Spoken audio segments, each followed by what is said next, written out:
नमस्कार मंडळी. कविता माझ्या अस्वस्थ मनाची भाषा या माझ्या यूट्यूब चॅनलवर मी मंजुषा थावरे तुम्हा सर्वांचं पुन्हा एकदा स्वागत करते. आषाढी वारी सुरू झाली आहे. सगळे वारकरी पंढरीची वाट चालतायत. सगळ्यांना विठुरायाच्या दर्शनाची आस लागली आहे.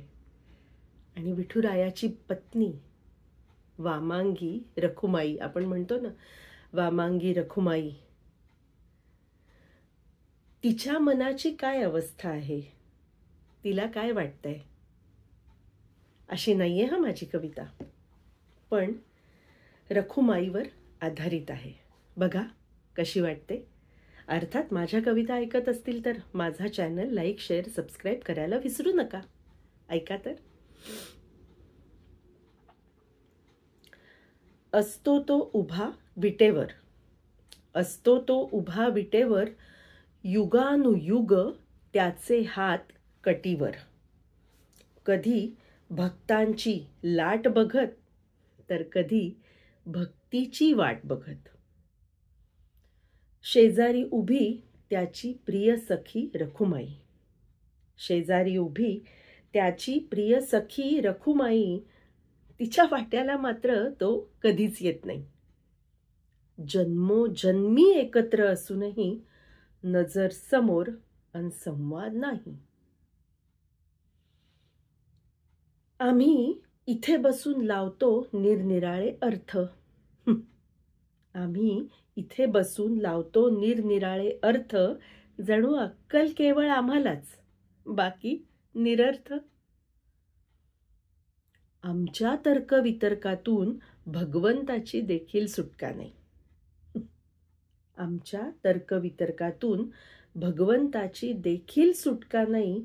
आम्ही आपल्याच बुद्धीने चालणार, आमची यावर उडी नाही.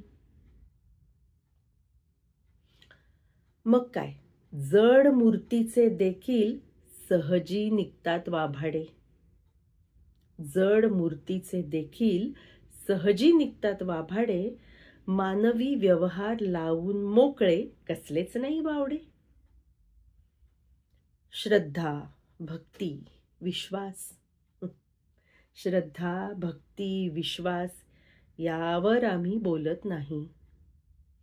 देव भावाचा भुकेला हेही आम्ही समजतच नाही.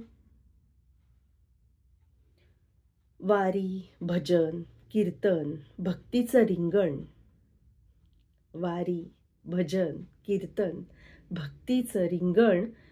प्रत्येक वारकऱ्याच्या मुखी माऊलीचे स्मरण. त्या सगुण सावळ्या विठ्ठलावर भक्तांची अपार माया,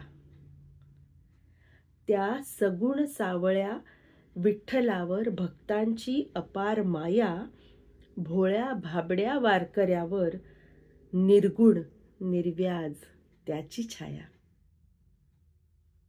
समजून घेतला अर्थ, समजून घेतला अर्थ जर या सकारात्मक शक्तीचा, कदाचित लागेल तर्क त्या निर्हेतुक भक्तीचा. भक्ती आणि शक्ती, भक्ती आणि शक्तीचा संगम जिथे होतो, गरज नाही बघण्याची, गरज नाही बघण्याची. आणि शब्दांविना संवाद होतो, शब्दांविना संवाद होतो. धन्यवाद. कशी वाटते कविता जरूर सांगा.